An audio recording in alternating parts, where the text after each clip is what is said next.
پیچھے پیچھے یعنی ابو بکر صدیق کے قیادت میں امیریت میں رہے۔ آپ لوگوں کو سورہ توبہ کی ابتدائی آیات پڑھ کر سناتے اور پھر لوگوں کے سامنے ان 4 امور کا اعلان فرمایا کرتے تھے۔ جنت میں مومن کے علاوہ کوئی داخل نہیں ہوگا۔ یہ چار بات جو وہ یہ ہے کہ جنت میں مومن کے علاوہ کوئی داخل نہیں ہوگا۔ کوئی شخص برہنہ ہو کر بیت اللہ کا طواف نہیں کرے گا۔ پہلا نمبر ہے جنت میں مومن کے علاوہ کوئی داخل نہیں ہوگا۔ دوسرا ہے کوئی شخص برہنہ ہو کر بیت اللہ کا طواف نہیں کرے گا۔ جس شخص کا رسول اللہ صلی اللہ علیہ وسلم کے ساتھ کوئی معاہدہ ایگریمنٹ ہے تو اس کا معاہدہ اسی مدت تک کے لیے رہے گا، اور اس سال کے بعد کوئی مشرک حج نہیں کرے گا، اس لیے کہ مشرکین جو عالم تھے وہ حج عمرہ طواف کیا کرتے تھے، لیکن پہلے ہم جیسا کہ بتا چکے کہ وہ برہنہ ہو کر کیا کرتے تھے۔ اور اسلام نام ہے خوبصورتی کا۔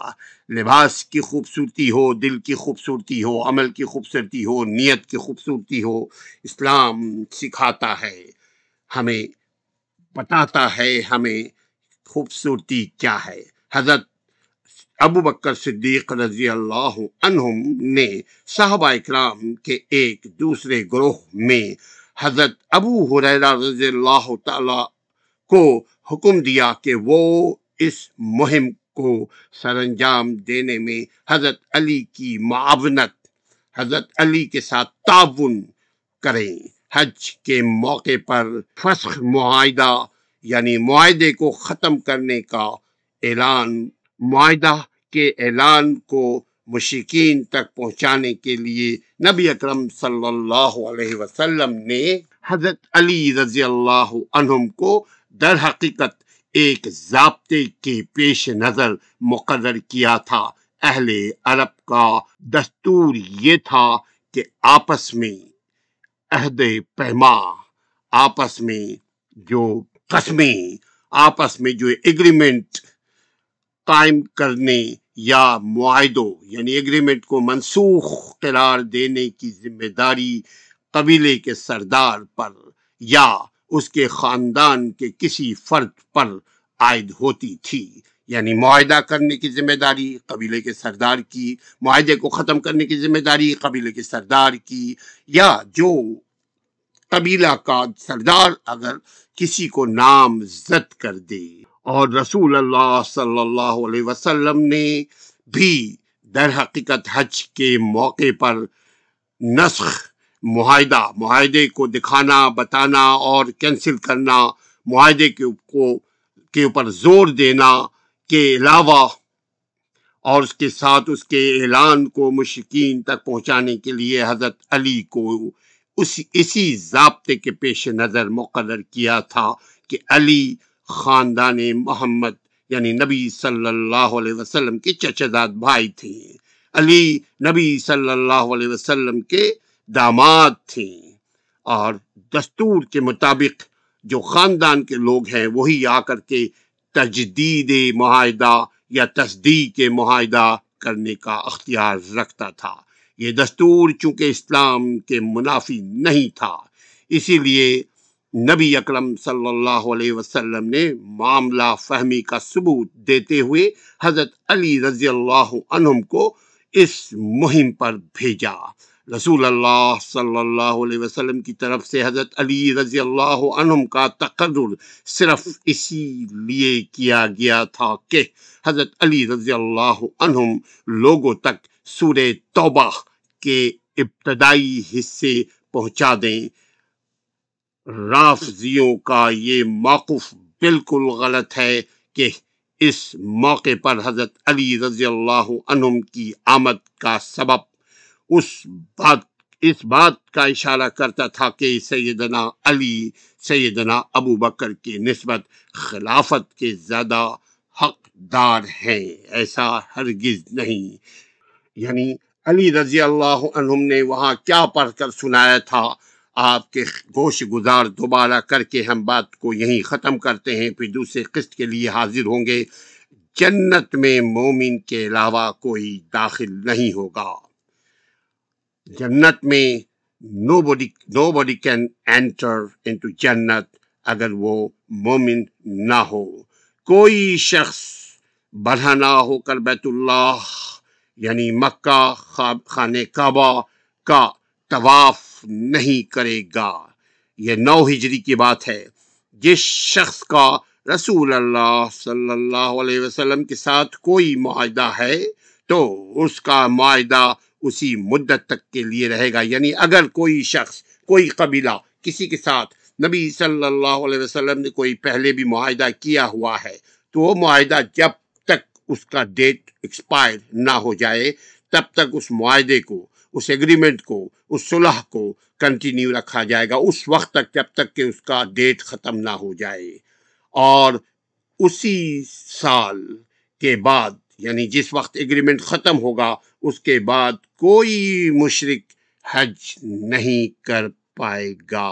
یہ تھا حضرت علی رضی اللہ عنہم کو حکم دیا تھا نبی صلی اللہ علیہ وسلم کہ جا کر کے یہ اس بات کا اعلان کریں، چونکہ نبی صلی اللہ علیہ وسلم پسند نہیں فرمایا کرتے تھے کہ برہنہ ہو کر کوئی طواف کرے، عبادت کرے، یا نیم اوریا یعنی نیم برہنہ یعنی نیکٹ، لٹل بٹ نیکٹ بھی نبی صلی اللہ علیہ وسلم کو پسند نہیں تھا۔ اسی لیے 9 ہجری کو اللہ کے نبی صلی اللہ علیہ وسلم نے 300 صحاباؤں کے ساتھ، جانثاروں کے ساتھ حج فرمایا۔ مصر کی مستقل کمیٹی برائے علمی تحقیق اور افتاح کے مطابق کہ پیغمبر اسلام صلی اللہ علیہ وسلم نے سن 9 ہجری میں مسلمانوں پر پہلا حج فرض ہونے سے متعلق حکم الہی صادر فرمایا۔ تمام علماء کرام نے اس کی تائید کی ہے۔ نبی مہربان صلی اللہ علیہ وسلم نے امیر حج کی ذمہ داری اسی ہجری میں حضرت ابوبکر صدیق رضی اللہ عنہم کو سونپی تھی۔